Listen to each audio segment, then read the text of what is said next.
So what on earth could possibly connect a brutal war fought in the frozen forests of 1939 with a super sophisticated attack on today's most advanced AI? Well, the answer is a wild story about deception, and it stretches 85 years, from a real-world battlefield all the way to the digital frontier.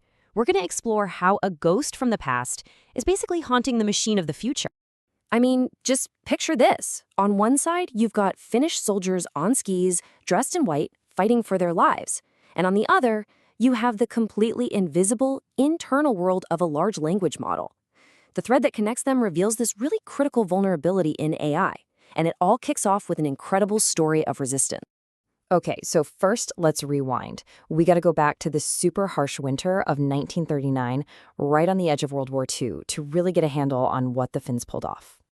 So the Soviet Union, this absolute military behemoth, they figured this would be a quick win. They roll into Finland with nearly 500,000 troops, thousands of tanks, the whole deal.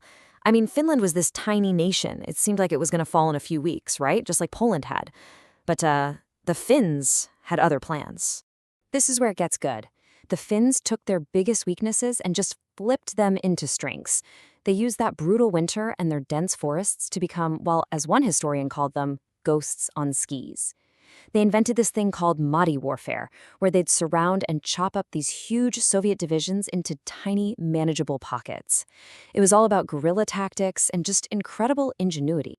And this right here, this is a key piece of our puzzle. One of their most effective homemade weapons was this simple but totally devastating fiery bottle thing, which they famously nicknamed the Molotov cocktail. It really became a symbol of their scrappy, resourceful spirit. The whole world was just watching in amazement. I mean, against all odds, for 105 days, Finland held them off. Their fight became legendary, described as a military victory that basically had no precedent. But the legacy of that fight, and specifically their tactics, well, it was going to pop up again in a place that nobody could have possibly predicted. All right, let's hit the fast forward button. We're jumping 85 years. The battlefields aren't covered in snow anymore. They're made of silicon circuits. This is a totally new kind of war. But as we're about to see, the art of deception, it's pretty much the same. And this is the central question, right? How does a history lesson about the Winter War become the key that can basically pick the lock on a powerful AI's safety features?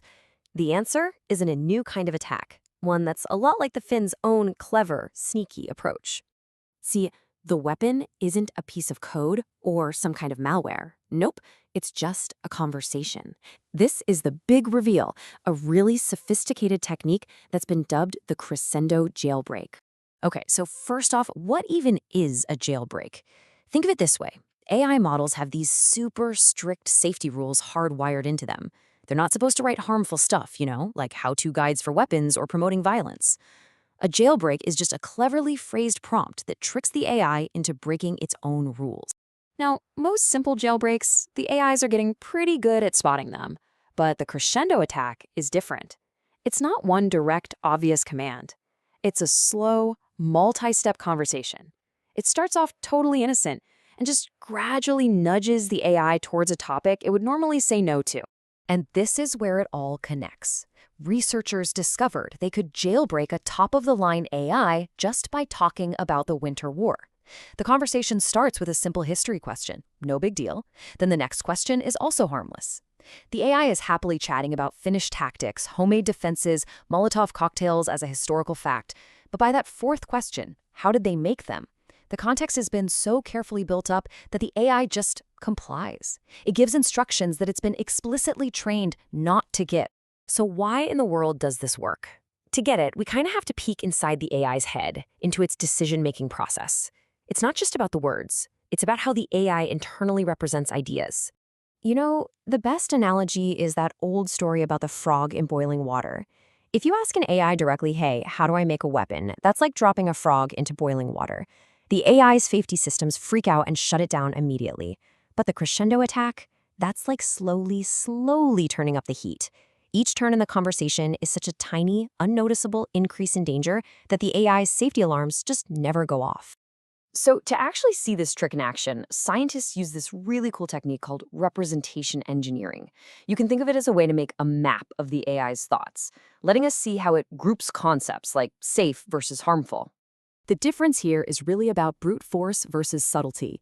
A direct attack is like trying to kick down the castle door. It's loud, it's obvious, and it gets blocked easily. The crescendo attack is like being politely invited inside, because the guards don't even recognize you as a threat. Let's look at the proof. Now, what you're looking at here is a visualization of a well-protected AI's mind. Think of it as a map. Over here on the left in red, you have all the stuff the AI knows is harmful. On the right, in blue, is the safe zone. That clear gap between them, that shows the safety training is working perfectly. It knows how to separate good from bad. But now, watch what happens during the crescendo attack. This is where you really see the deception. These dots show the AI's internal state during that winter war conversation. It starts over here with the light green dots, but as the conversation goes on, turn by turn, through purple and orange to yellow, look at that. The AI's internal idea of the topic physically moves across the map. It scoots away from the harmful red zone and goes deep into the safe blue zone. So by the end, the AI is generating a harmful response, but it thinks it's just having a nice, safe chat about history. It has been completely fooled. So yeah, this isn't just a neat trick. It actually reveals a pretty fundamental weakness in how we're building these AI safety systems in the first place. The researchers call this a generalization gap. Basically, what it means is that all the defenses we've built to stop simple, direct attacks, the kick down the door kind, they don't generalize. They are totally blind to these more complex, multi-turn attacks that use conversation itself as a smokescreen. And the numbers here are just stark. Against a state-of-the-art AI, simple attacks succeed less than 4% of the time. But these crescendo-style attacks, they work over 54% of the time. That is a massive, massive difference, and a huge security problem. So, to quickly sum up what the researchers found, these conversational attacks work because they keep the AI's internal state in what it thinks is a benign or safe space. Each turn, including the AI's own helpful answers, builds this innocent context that pushes the final dangerous idea deeper into its safe zone, letting it sneak right past even the most advanced defenses. The authors of this study really end with a clear call to action. They basically say, look, this proves we need a whole new generation of defenses, ones that can actually understand the nuance of a conversation, not just flag a few scary keywords in a single sentence. Which leaves all of us with a final and pretty crucial question. The very thing that makes AI so powerful, its ability to get context and talk like a human, is also what makes it vulnerable. As we keep building these systems to be more and more like us, how do we teach them a fundamentally human skill, the ability to know when they're being lied to?